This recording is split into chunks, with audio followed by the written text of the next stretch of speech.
Hello visuals, welcome back to the channel, welcome back to 5 Fast Facts on a Friday with me and Daniel for the visuals. Why do I say 5 Fast Facts on a Friday? Because FFF is 5 Fast Facts. And then the FFFs stand for like 5 Fast Facts on a Friday, FFF. I kind of like this little thing we built with the FFF shenanigans. I don't know if it's been deemed anywhere else. If so, copyright. That doesn't mean copyright, but it does now. It's 5 Fast Facts on a Friday, Daniel for the visuals, guys. And this week we're going to take a look at a very, very iconic, legendary show, the Batman show from the 66, well, Batman 66 show. So fucking great, so iconic, so legendary.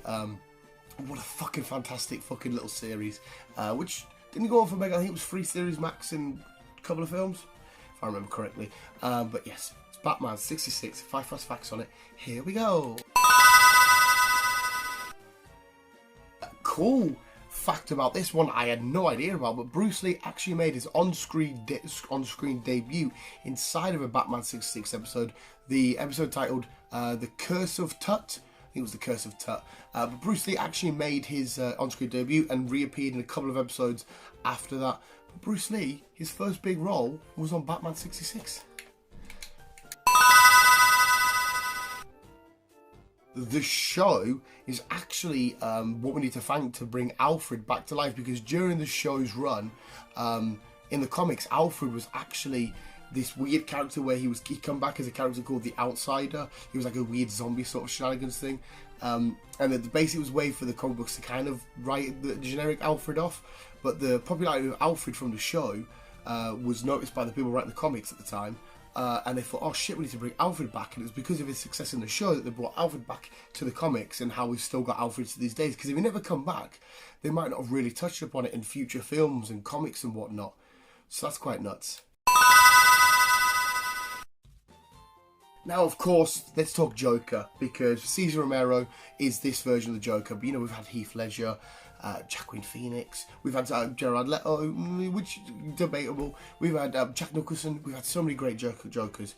But an interesting Joker this would have been, if this casting went through, was Frank Sinatra. Frank Sinatra actually auditioned to be this version of the show, of Joker, on the show for 1966 Batman.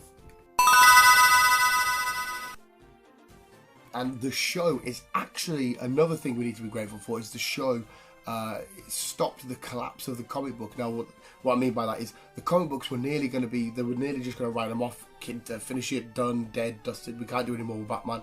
We're going to stop Batman. But because again of the popularity of the show, it saved the comics. So because of the show, the comics carried on, and Batman still become bigger and better. You know, probably the biggest superhero of all time. That's including the Marvel lot. He's probably number one. I'm a guess that it's either him, Superman, or Spider-Man. They're the 3 that you're going to argue the biggest superheroes of all time. But it's because of the show, the comic book carried on. I need to revert to my notes here. Burt Ward said his variant phrases. You know, he always said like "Holy Batman," like "Holy cow, Batman," or "Holy gee whiz, Batman," or whatever. He said the "Holy Batman" thing a whopping 352 times, spanning over 120 episodes. 352 times he said his famous catchphrase of "Holy whatever, Batman."